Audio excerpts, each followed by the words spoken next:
Over the past years, I've drawn 827 fanarts. 477 of these were for Genshin Impact characters, and in this video I share the advice I'd give myself if I was starting from zero. These are things that could have saved me a lot of time and struggles, and I hope they'll help you as well. Hi, here's May, and before we get to the advice I have, I tell you a bit about what I am drawing in this video, which is fitting to the fanart theme. In April, Hoyoverse had this Fashion Week contest for which you could draw Genshin Impact characters in a modern setting. You could design outfits that would fit to the profession you'd like to have, and I was really excited about this since I've drawn Genshin characters with modern outfits or in general in AUs, which means alternative universes before, and yeah, that's the prompt for what I drew. In the end, I'll reveal more about it. For now, let's get into the advice.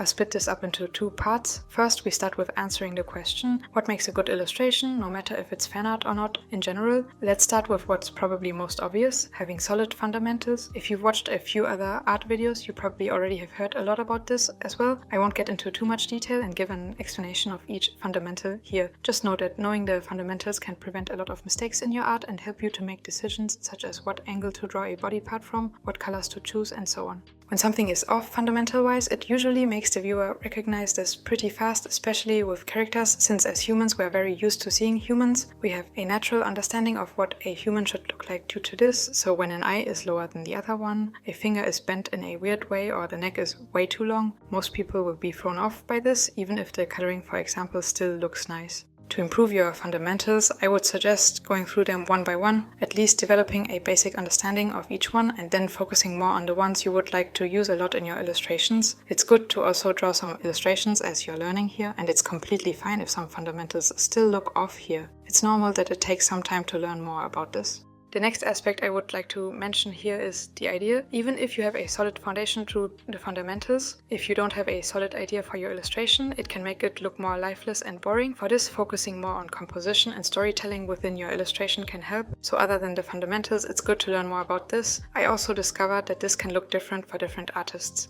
Storytelling doesn't have to mean your character has to make extreme expressions or be in an action such as reading a book or fighting, for example. It could also mean incorporating a theme such as bubbles, birds or lighting in the illustration. The theme should then also relate to the atmosphere and mood you would like to create in your illustration. Speaking of which, the atmosphere and mood would be some things that would be important to consider as well. Consider asking yourself the question, if I was seeing this illustration for the first time, what would I want to feel or think? What should the pose and way the character is drawn show about them? Keep in mind as well that this doesn't need to apply to each illustration in the same way. It also depends on the kind of illustration you choose to draw. I'll talk more about this in a bit, but first let's move on to the next aspect, which would be bringing your own personality and personal stylistic preferences into what you are drawing. In many cases, this will not be something you should think too much about since it's basically what you naturally would do. You can also focus more on this if you feel like your art is boring and uninteresting, but I would recommend only doing this after you have gained a basic understanding of the fundamentals, because as I said before, if something is off there, it will stand out to many people. If you would like to add more of your own touch into your illustrations, consider asking yourself these questions. What are my interests? What do I visually like? What energy do I want the characters I draw to convey? Using references and looking more at other artists whose art you like can help a lot here as well. And that would be it for some advice about drawing better illustrations in general. Before we continue with the second option, you may have noticed that I've put a text at the bottom of this video. For this video, I wanted to include some text that's kind of like a bullet point of what I'm saying. These are the notes I usually make for myself to know what I'm talking about at what point, and if it fits ill, then for example know when to insert a text or image timing wise. Maybe this is useful to you if you like to take notes or just want a short summary of what I'm saying. Let me know your thoughts about this in the comments. I've seen YouTubers include subtitles, and when I take notes I like to summarize what I hear for advice, for example. So here this would already be in that summarized form. If this is useful and helpful to you, I can also include text like this in my future videos. And with this formal thing out of the way, let's get back to the topic of this video and continue with the second option. Next, let's move on to fanart specific advice.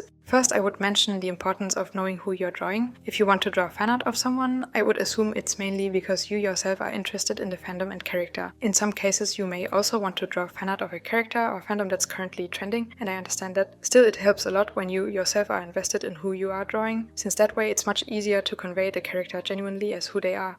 Maybe you also like one specific aspect about the character a lot and you would like to show it in the illustration you're drawing. Focusing on a specific aspect about a character, such as their interest, their profession and so on, can help a lot with coming up with ideas for what kind of fan art you would like to draw of the character or characters you've chosen to make an illustration of. I'll talk more about this next as we're going through some different options for different kinds of fan art.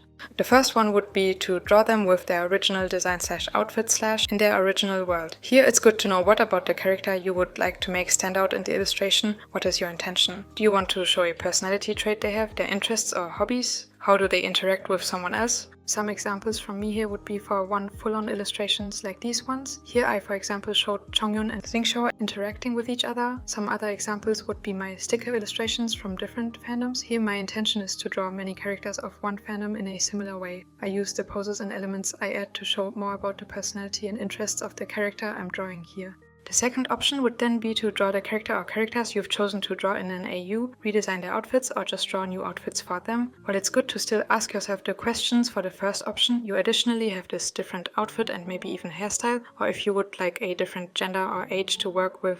Especially when it comes to designing outfits, you have a lot of potential to share your own thoughts and opinions of a character as to what they would be like in this alternative universe or what personality traits you would like to show. For a more introverted, calm character, their outfit may turn out darker and with more muted colors than for a more extroverted, bubbly character, for example. Or maybe you would like to do a AU where all characters have neon colors in their outfits. Whatever your idea is here, it's nice to have the character's personality shine through the design, whether that's in the outfit pieces you're drawing, the shapes of it, or the colors. Using lighting and the other aspects I mentioned for drawing good illustrations in general can also add a lot, no matter if you're going for option 1 or 2 here. And now let's talk a bit more about the illustration you've seen me work on in this video. In this illustration I drew Chongyun and Xingqiu in a flower shop. I imagined Chongyun would be a florist and Xingqiu a librarian who also likes to write his own stories and spend a lot of time in Chongyun's shop. Since Chongyun is an exorcist in Genshin Impact and always has positive energy with him, I thought in the modern world his flowers would help the people who buy them. The flowers and plants in his shop would often be bought or gifted as good luck charms. Xingqiu would like getting access to many books through the library and reading through them when he has the time. He also has a lot of knowledge about the books, so being a librarian and talking with people about books would be really enjoyable for him. Xingqiu would also strive to become an author himself, and his experiences, including being in the library in Chongyun's flower shop, as well as reading many books, would serve as his inspiration.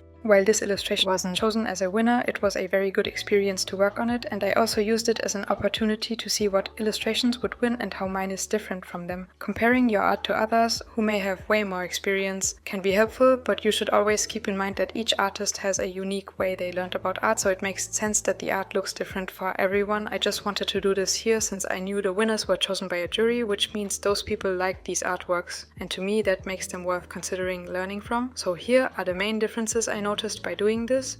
My line art is a lot thicker. In the winner illustrations, more dynamic perspectives and detailed backgrounds, where lines would be added as well at times are used. The clothing folds are more defined in the winner illustrations, and as lighting setup, I noticed detailed ones tend to be used with a white light and the shadow color being pretty much the regular brightness, not too dark. And lastly, I would mention that the characters in my illustration are kind of just sitting and not really interacting with the environment. They're not in as much of an action or conveying their role as with the winner illustrations.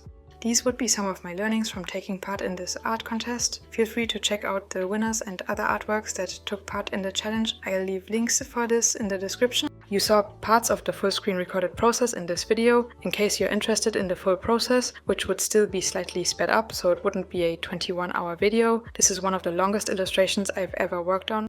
Usually I take around 4-8 hours for my character illustrations. They don't tend to include backgrounds though. In that sped up version you can see my full process, the layers I use and so on in more detail. You can find this as well as full resolution images of my art on my Patreon. Whenever you're drawing any fan art, it's good to keep the intention behind it in mind. If you're interested in hearing more about setting and reflecting on goals when drawing illustrations to be more effective when drawing, I can recommend watching this video next. Otherwise, thank you for watching, I hope it was helpful and have a nice day, bye!